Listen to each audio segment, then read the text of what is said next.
Good afternoon, class. I hope everyone has already viewed the PowerPoint.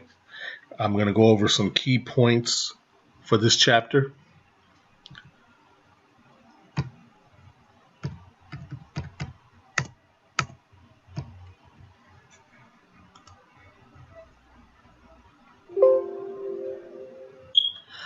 So chapter 22, accounting change and error analysis. We're going to cover accounting change, other changes, accounting errors, and error analysis. The first learning objective is identify types of accounting changes and understand the accounting for changes in accounting principles. So accounting alternatives, they diminish the comparability of financial information and obscure the useful trend data. The types of accounting changes are change in accounting policy, changes in accounting estimate, and change in reporting entity. Errors are not considered an accounting change. So change from one accepted accounting policy to another. Examples include average cost to LIFO or completed contract to percentage of completion method. Adoption of a new principle and recognition of the events that have occurred for the first time or that were previously immaterial is not an accounting change. So three approaches for reporting changes: currently, retrospectively, and prospectively, which is in the future. FAST requires use of the retrospective approach. The rationale is the users can better compare results from one period to the next. So that's basically saying when you make a change in the current period, you're going to need to go back and change previous financial statements as well, just so they can be comparable. Retrospective accounting change approach: the company reporting the change adjusts its financial statements for each period prior period presented to the same basis as a new accounting principle. Adjust the carrying amount of assets and liabilities as the beginning of the first year presented, plus the opening balance of retained earnings. So retrospective accounting change, long-term contracts. So illustration, Denson Company has accounted for its income from long-term construction contracts using the completed contract method. In 2017, the company changed to the percentage of completion method. Management believes this approach provides a more appropriate measure of the income earned. For tax purposes, the company uses the completed contract method and plans to continue doing so in the future. Assume a 40% enacted tax rate. So here, what's happening in this illustration, the company originally used the completed contract method in order to determine how much income they were receiving. And so based on the time of the contract, they probably broke it up based on time. But when they changed to the percentage of completion method, which means how much they've actually, how much work they've actually done is going to determine how much they've earned. And so here in this illustration, they're going to give you the completed contract method for Denson Company. It's a partial income statement for the year ended December 31st. And so here you have income before income tax, which is at 40%, and then your net income for 3 years, 15, 16, and 17. Now at the bottom here, they've redone it to give you an example to show you under the percentage of completion method, the same partial income statement, how income has changed. Income before income tax, and your net income. And so it went from 400,000 to 600. And of course, your taxes increased from 160 to 240. This is in 15. And then it went from net income of 240,000 to 360.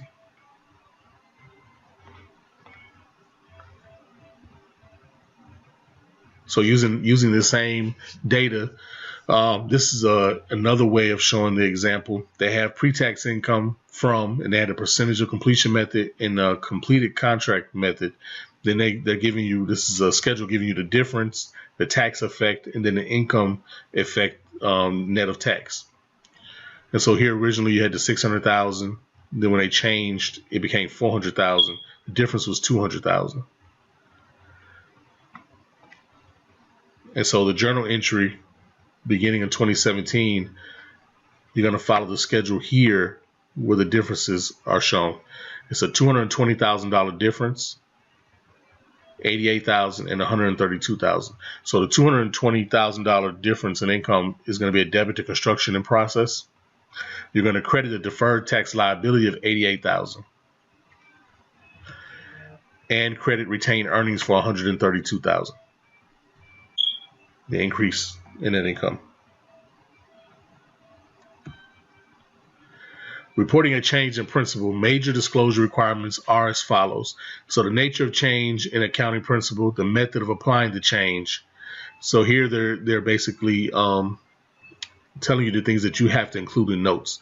And so a description of the prior period information that has been retrospectively adjusted, the effect of the change on income from continuing operations, net income, cumulative effect of the change on retained earnings or other components of equity or net assets in the balance sheet as of the beginning of the earliest period presented. This is an example.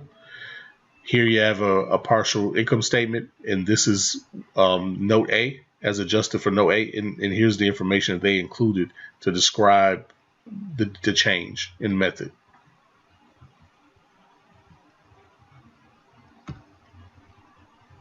So retained earnings adjustment.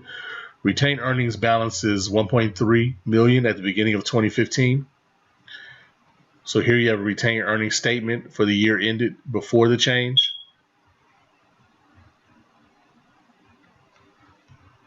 For 17, 16, and 15, the cumulative effect was $120,000.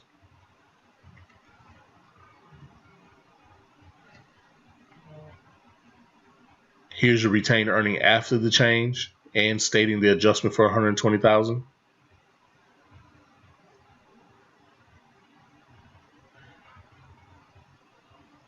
So now your retained earnings as of December 31st is $1.8 million.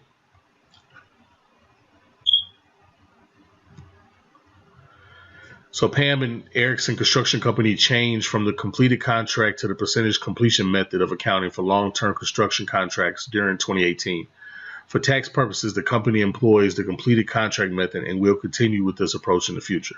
Hint, adjust all tax consequences through the deferred tax liability account. And so here they're giving you 2017 to 2018 percentage of completion, your pre-tax income, completed contract, and then the difference. So here's the difference for each year, $190,000 and $220,000. So your instructions are to assume there's a tax rate of 35%. What entries are necessary to adjust the accounting records for the change in accounting principle?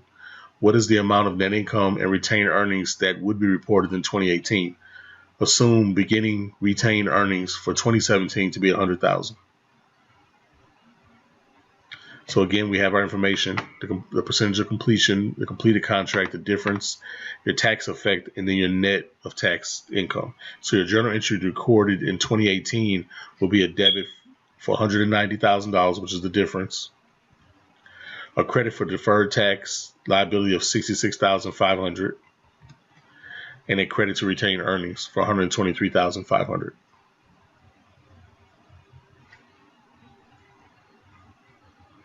So here they're taking the $780,000 and subtracting the $590. The difference is $190,000.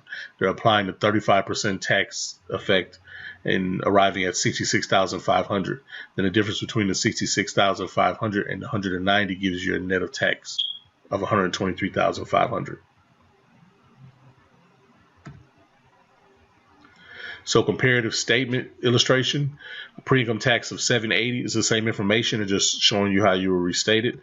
Net income of $507,000. They told us to assume there was $100,000 beginning retained earnings.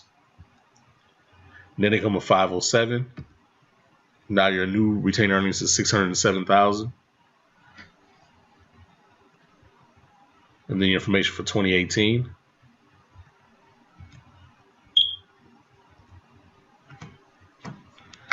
So here you have your previous, this was your previous statement for 2017, and here you restated 2017 to match 2018.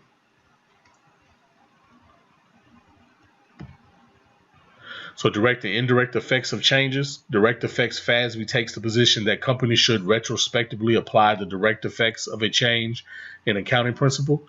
The indirect effect is any change to current or future cash flows of a company that results from making a change in accounting principle that is applied retrospectively. Impracticability. Companies should not use retrospective application if one of the following conditions exist. The company cannot determine the effects of the retrospective application. The retrospective application requires assumptions about management intent in a prior period. Retrospective application requires significant estimates that a company cannot develop. If any of the above conditions exist, the company prospectively applies the new accounting principle only. Learning objective 2. Describe the accounting for changes in estimates and changes in the reporting entity. So examples of estimates: uncollectible receivables, inventory obsolescence, useful lives and salvage value of assets, period benefit by deferred costs, liabilities for warranty costs and income tax, recoverable mineral reserves, and change in depreciation methods. All these are examples of estimates that a company comes up with. Prospective reporting. Changes in accounting estimates are reported prospectively. Account for changes in estimates in the period of change if the change affects the period only, or the period of change in future periods if the change affects both. FASB views change in estimates as a normal reoccurring correction and adjustment and prohibits retrospective treatment. So you don't have to go backwards when you're making changes in estimates. So illustration. Arcadia High School purchased equipment for $510,000, which was estimated to have a useful life of 10 years, with a salvage value of $10,000 at the end of that time. Depreciation has been recorded for 7 years on a straight line basis. In 2017, which was year 8, it is determined that the total estimated life should be 15 years with a salvage value of $5,000 at the end of time. So required, what is a journal entry to correct prior year's depreciation expense? Calculate depreciation expense for 2017. And so here for the prior year, remember you don't go back, there's no entry required. So to calculate depreciation expense for 2017, which was year 8, you're going to first determine the net book value. So you're going to take the equipment costs of $510,000, subtract the salvage, which gives you your depreciable base of $500,000. The useful years are 10,000, so annual depreciation is 50,000 times the 7 years, 350,000. So now on the balance sheet, your equipment is 510 and your accumulated depreciation is 350,000, which gives you a net book value of 160,000. You're going to take that 160,000, subtract out the remaining salvage value. It gives you a new depreciable base and a new set of useful life years, which has 8 years left. And so your annual depreciation is going to be $19,375. And so you're going to debit depreciation expense and credit accumulated depreciation for 2017. And then that amount is going to be for the next consecutive 8 years is going to be the $19,375.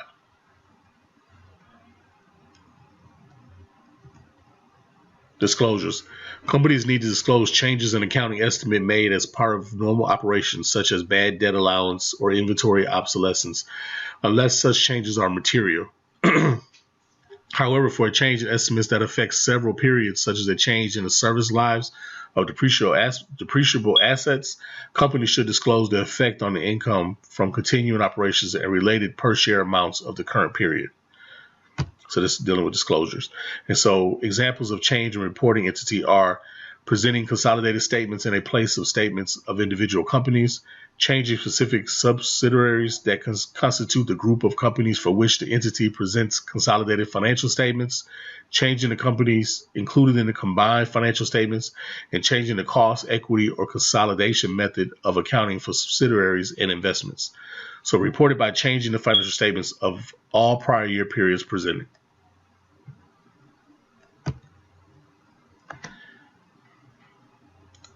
That's all I have. Please review this material and the full PowerPoint. Thank you.